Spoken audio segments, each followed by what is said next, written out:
جس دن آپ کو یہ پتہ چل جائے کہ بعض کاموں کی آپ کی مرضی سے نہ ہونا آپ کے لیے کتنا بہتر ہے، اس دن آپ کی بے سکونی ختم ہو جائے گی۔ موت گھبراہٹ ہے، پس جب تم جنازہ دیکھو تو کھڑے ہو جایا کرو۔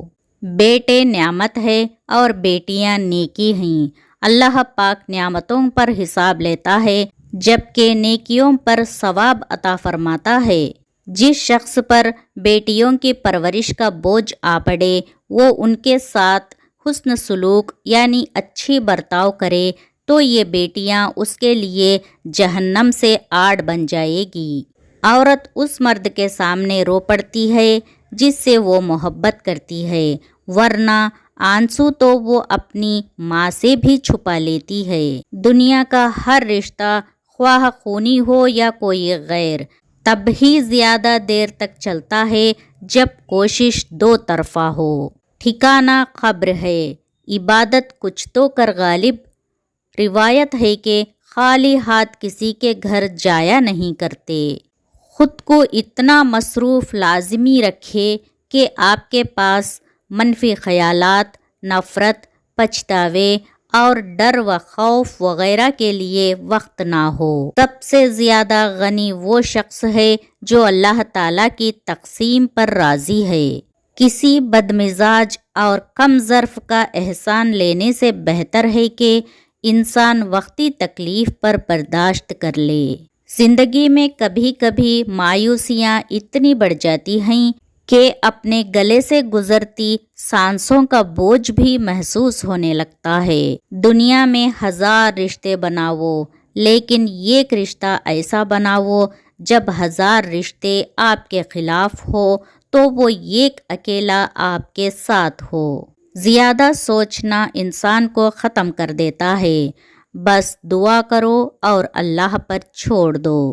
زندگی میں کبھی بھی یہ خواہش مت کریں کہ جو آپ کے پیٹھ پیچھے لوگ بول رہے ہیں وہ آپ کو سنائی دے، کیونکہ اگر آپ نے وہ سب سن لیا تو اس دنیا میں آپ کو اپنا کوئی ایک مخلص بھی نہیں ملے گا۔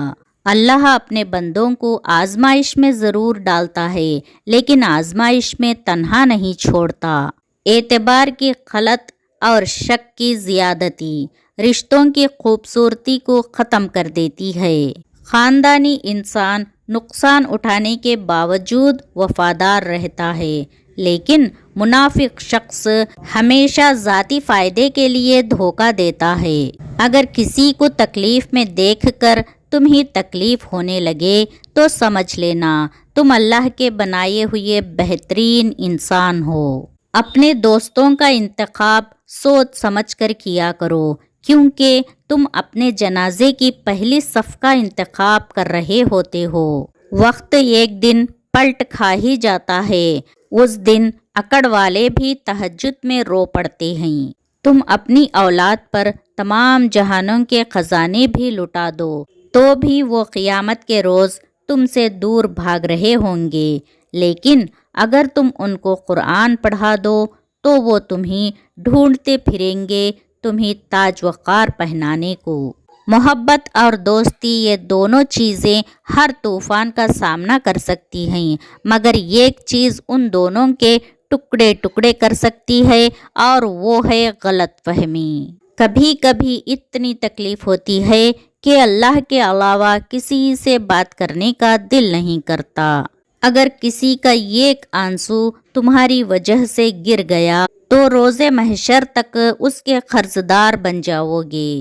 عورت کا چپ کر جانا اس کے زار و خطار رونے سے کہیں زیادہ پر اثر ہے۔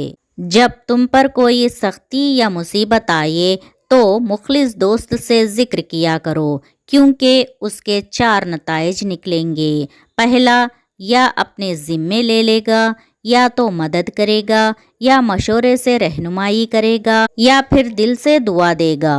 غرور اور تکبر سے بچے۔ کائنات کا پہلا گناہ نہ شرک تھا نہ کفر تھا، بلکہ پہلا گناہ یہ تھا کہ میں اس سے بہتر ہوں۔ انسان کے آنسو اس وقت مقدس ہوتے ہیں جب وہ کسی اور کے دکھ اور تکلیف کو محسوس کر کے نکلے۔